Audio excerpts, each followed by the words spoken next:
ಎಲ್ಲರಿಗೂ ನಮಸ್ಕಾರ. ಎಲ್ಲರೂ ಹೇಗಿದ್ದೀರಾ ಫ್ರೆಂಡ್ಸ್? ನಾನು ತುಂಬ ಚೆನ್ನಾಗಿದ್ದೀನಿ, ನೀವು ತುಂಬ ಚೆನ್ನಾಗಿದ್ದೀರಾ ಅಂತೇಳಿ ಅಂದ್ಕೊಂಡಿದ್ದೀನಿ. ತುಂಬ ದಿನ ಆದಮೇಲೆ ನಾನು ವಿಡಿಯೋ ಮಾಡ್ತಾ ಇರೋದು. ಟೈಮೇ ಸಿಗ್ತಾ ಇಲ್ಲ ಮಾಡಲಿಕ್ಕೆ ಅಂತ ಹೇಳಿ. ಮತ್ತು ಇನ್ನೊಂದು ಗೌರಿ ಹಬ್ಬ ಗಣೇಶ ಹಬ್ಬ ಹತ್ತಿರ ಬರ್ತಾ ಇರೋದ್ರಿಂದ ಅದಕ್ಕೆ ಅಂತ ಸ್ವಲ್ಪ ತಯಾರಿಗಳನ್ನೂ ಕೂಡ ನಾವು ಮಾಡ್ಕೊತಾ ಇದ್ದೀವಿ. ಹಾಗೆ ನಾನಿಲ್ಲಿ ಇವತ್ತು ತೋರಿಸ್ತಾ ಇರೋದು ಅಕ್ಕಿ ಕೇರೋ ಮರ ಅಂತೆಲ್ಲ ಕರೀತಾರೆ. ನಾವು ಮರ ಅಂತಲೇ ಇದನ್ನು ಕರೆಯೋದು. ನಾವು ಇದನ್ನು ಗೌರಿ ಹಬ್ಬದಲ್ಲಿ ತುಂಬಾ ಮಹತ್ವ ಕೊಟ್ಟು ಇದನ್ನು ಬಳಸೋವಂಥದ್ದು. ಇದನ್ನು ನಾವು ಮನೇಲೇ ಕೂಡ ನಾನು ಇದನ್ನು ತಾರಿಸ್ಕೊತೀನಿ. ಅದು ಹೇಗೆ ಅಂತ ಹೇಳಿ ನಾನು ತೋರಿಸ್ತಾ ಇದ್ದೀನಿ ನೋಡಿ. ರಾತ್ರಿಯೇ ನಾನಿಲ್ಲಿ ಒಂದು ಅರ್ಶಿನದ ಕೊಂಬು ಮತ್ತು ಒಂದು ಟೇಬಲ್ ಸ್ಪೂನ್ ಅಷ್ಟೇ ಮೆಂತ್ಯನ ನೆನೆಸಿಟ್ಟಿದ್ದೆ ನೋಡಿ. ರಾತ್ರಿ ಪೂರ್ತಿ ನೆಂದಿರೋದ್ರಿಂದ ಚೆನ್ನಾಗಿ ಬಂದಿರುತ್ತೆ, ಈ ಥರ ಮೆತ್ತಗಾಗಿರುತ್ತೆ. ಈ ಎರಡು ಪದಾರ್ಥ ಇದ್ದರೆ ಸಾಕು ನಮಗೆ. ನಾವು ಒಂದು ವರ್ಷ ಅಕ್ಕಿ ಕ್ಲೀನ್ ಮಾಡಿದ್ರು, ರಾಗಿ ಕ್ಲೀನ್ ಮಾಡಿದ್ರೆ ಏನು ಮಾಡಿದ್ರೂ ಅದು ಹಾಳಾಗಲ್ಲ, ಎದ್ದು ಬರೋದಿಲ್ಲ, ಚೆನ್ನಾಗಿರುತ್ತೆ ನೋಡಿ. ಇದನ್ನು ನಾನಿಲ್ಲಿ ಒಂದು ಚಿಕ್ಕ ಜಾರಿಗೆ ನೆನೆಸಿಟ್ಟಂತಹ ಅರ್ಶಿನದ ಕೊಂಬು ಮತ್ತು ಮೆಂತ್ಯ ಕಾಳುಗಳನ್ನ ಇದರಲ್ಲಿ ಸೇರಿಸ್ಕೊತಾ ಇದ್ದೀನಿ.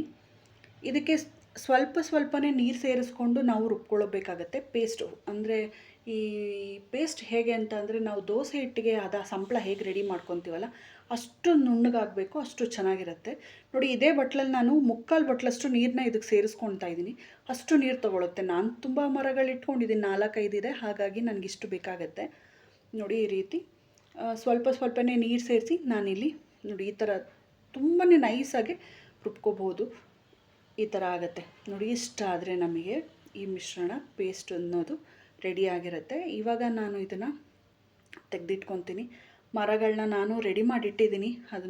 ಇದರಲ್ಲಿ ನಾನು ಕೆಲವೊಂದರಲ್ಲಿ 4-5 ಮರ ಇದೆ ಒಟ್ಟು. ಅದರಲ್ಲಿ 2 ಮಾತ್ರ ನಾನು ದಿನಬಳಕೆ ಅಂತೇಳಿ ಉಪಯೋಗಿಸ್ತಿರೋದು. ಅಂದರೆ ನಾನು ಹುರುಳಿಕಾಳು ಸೋರಿಸೋದಿರ್ಬೋದು, ಅಕ್ಕಿ ಅಥವಾ ರಾಗಿ ಕೇರೋದಕ್ಕೆ, ಏನಾದರೂ ರಾಗಿ ಧೂಳಿತ್ತು ಅಂದರೆ ಕೇರೋದಕ್ಕೆ ನಾನೆಲ್ಲದಕ್ಕೂ ಇದೇ ಮರನೇ ಉಪಯೋಗಿಸೋದು. ಹಾಗಾಗಿ ನಾವು ಇದಕ್ಕೆ ಗೌರಿ ಮರ ಅಂತಲೂ ಸಹ ನಾವು ಕರಿತೀವಿ. ಬಾಗಣ ಅಂತೇಳಿ ನಾವು ಏನು ಕೊಡ್ತೀವಲ್ಲ, ಅದನ್ನು ನಾವು ಈ ಒಂದು ಮರ ಮನೆಯಲ್ಲಿರೋ ಏನು ಅಕ್ಕಿ ಕ್ಲೀನ್ ಮಾಡೋ ಮರಕ್ಕೆ ತುಂಬಾ ಮಹತ್ವ ಕೊಟ್ಟು ಇಟ್ಕೊತೀವಿ. ನಾವು ಗೌರಿ ಹಬ್ಬದಲ್ಲಿ ಇದನ್ನೇ ಗೌರಿ ಅಂತ ಸಹ ನಾವು ಪೂಜೆ ಮಾಡೋದು. ಯಾವಾಗ ಮರ ತಾರಿಸ್ತೀವೋ ಇಲ್ವೋ, ಆದರೆ ಗೌರಿ ಹಬ್ಬದ ಟೈಮಲ್ಲಿ ಮಾತ್ರ ದಿನ ಬಳಕೆ ಮಾಡುವಂಥ ಮರಗಳನ್ನ ನಾವು ಖಂಡಿತ ಈ ಥರ ಮನೆಯಲ್ಲೇ ತಾರಿಸ್ಕೊಳ್ಳೋವಂಥದ್ದು. ಮೊದಲೆಲ್ಲ ಹಿಂದೆ ನಮ್ಮಮ್ಮ ಅಜ್ಜಿ ಕಾಲದಲ್ಲೆಲ್ಲ ಈ ಸಗಣಿಯಲ್ಲಿ ಸಾರಿಸ್ತಾಯಿದ್ರು. ಇವಾಗ ನಾವು ಮೆಂತ್ಯ ಮತ್ತು ಅರ್ಶಿನದ ಕೊಂಬಲ್ಲಿ ಇದನ್ನು ಬಳಸ್ಕೊತಾ ಇದ್ದೀವಿ ನೋಡಿ. ಈ ರೀತಿ ನಿಧಾನಕ್ಕೆ ತುಂಬ ಫಾಸ್ಟಾಗಿ ಮಾಡ್ಕೊಳ್ಳೋದ್ರೆ ಅದು ನೀಟಾಗಿ ಬರೋದಿಲ್ಲ. ಹಾಗಾಗಿ ಸ್ವಲ್ಪ ಒಂದು 10-15 ನಿಮಿಷನಾದರೂ ನನಗೆ ಬೇಕಾಗುತ್ತೆ ಇದೆಲ್ಲ ಮಾಡ್ಕೊಳ್ಳೋದಕ್ಕೆ. ಈ ಥರ ನಿಧಾನಕ್ಕೆ, ತುಂಬ ಗಟ್ಟಿ ಸಹ ಪೇಸ್ಟ್ ಹಾಕಬಾರ್ದು. ಸ್ವಲ್ಪನೇ ತೊಗೊಂಡು ಮೂಲೆ ಅಂತ ಏನಿರುತ್ತಲ್ಲ ಅದನ್ನೆಲ್ಲ ನೀಟಾಗೆ ನಾವು ತಾರಿಸ್ಕೋಬೇಕಾಗತ್ತೆ. ಮಧ್ಯದಲ್ಲಿ ಆದಷ್ಟು ಸ್ವಲ್ಪ ದಪ್ಪ ಪೇಸ್ಟ್ ಹಾಕಿ ನಾವು ಕ್ಲೀನ್ ಅದನ್ನು ಪೇಸ್ಟ್ನ ಕವರ್ ಮಾಡಬೇಕಾಗತ್ತೆ ತಳನ. ಇಲ್ಲ ಅಂತಂದರೆ ಅದು ಕೇರಿ ಆ ಭಾಗ ಮಾತ್ರ ಸ್ವಲ್ಪ ತೆಳ ಆಗಿಬಿಟ್ಟಿರುತ್ತೆ. ಅದಕ್ಕೆ ಮಾತ್ರ ಸ್ವಲ್ಪ ಗಟ್ಟಿ ಮಿಶ್ರಣ ಪೇಸ್ಟ್ನ ಹಾಕಿ ನಾನು ತಾರಿಸ್ಕೊಳ್ಳೋ ಅಂಥದ್ದು. ಹೀಗೇ ನೀರು ಮತ್ತು ಪೇಸ್ಟನ್ನ ಹಾಕಿ ಸಂಪೂರ್ಣವಾಗಿ ಮರನ ನಾವು ಇದನ್ನು ತಾರಿಸ್ಕೊತೀವಿ. ನಾವು ಇದನ್ನು ಹಬ್ಬದ ಟೈಮಲ್ಲಿ, ಹಬ್ಬದ ಒಂದು 3 ದಿನ 4 ದಿನ ಇದೆ ಅನ್ನೋಂಗೆ ಬೆಳಿಗ್ಗೆನೇ ಎದ್ದು ಸ್ನಾನ ಎಲ್ಲ ಆದಮೇಲೆ ಇದನ್ನು ತಾರಿಸಿ ಬಿಸಿಲು ಇಲ್ಲಿ ಇಟ್ಬಿಡ್ತೀವಿ ಒಣಗೋದಕ್ಕೆ. 1-2 ದಿನ ಒಣಗಿದ್ರೆ ಸಾಕು, ಇದು ಚೆನ್ನಾಗಾಗತ್ತೆ, ಒಣಗಿರುತ್ತೆ ನೀಟಾಗಿ.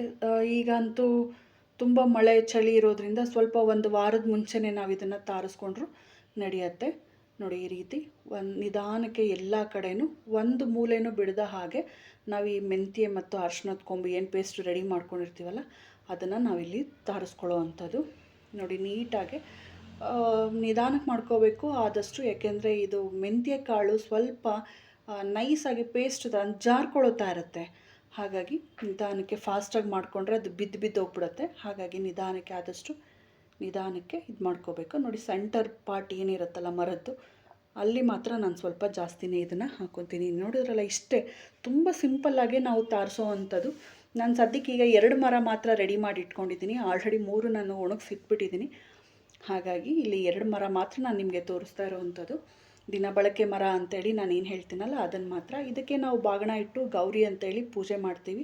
ಅಮ್ಮನವ್ರಿಗೆ ಏನೇನು ಬಳೆ, ಬೆಲ್ಲ, ಕೊಬ್ಬರಿ, ಹೂವು, ಅರ್ಶಿನ, ಕುಂಕುಮ, ಹಣ್ಣು, ಕಾಯಿ ಎಲ್ಲನೂ ಇದರಲ್ಲೇ ಇಟ್ಟು ನಾವು ಅಮ್ಮನವ್ರಿಗೆ ಅರ್ಪಣೆ ಮಾಡೋ ಅಂಥದ್ದು. ಸೊ ನೋಡಿದ್ರೆ ಅದು ತುಂಬ ಸಿಂಪಲ್ಲಾಗೆ ನಾವು ಮನೆಯಲ್ಲೇ ತಾರಿಸ್ಕೊಳ್ಳೋ ಅಂಥ ಗೌರಿ ಮರನ ದಿನ ಬಳಕೆ ಮರ ಅಂತಲೂ ಕರಿತೀವಿ. ಸೊ ನೀವು ನಿಮ್ಮ ಮನೆಯಲ್ಲಿ ಟ್ರೈ ಮಾಡಿ ಮರ ತಾರಿಸೋದನ್ನು ಮರ ಇಟ್ಕೊಂಡಿರೋ ಅಭ್ಯಾಸ ಇದ್ದರೆ ಹೇಗೆ ಬಂತು ಅಂತ ತಿಳಿಸಿ. ಎಲ್ಲರಿಗೂ ಗೌರಿ ಗಣೇಶ ಹಬ್ಬದ ಆರ್ಥಿಕ ಶುಭಾಶಯಗಳು. ವಿಡಿಯೋ ನೋಡಿ ಸಪೋರ್ಟ್ ಮಾಡಿ. ಎಲ್ಲರಿಗೂ ಶುಭಾಶಯಗಳು ಫ್ರೆಂಡ್ಸ್.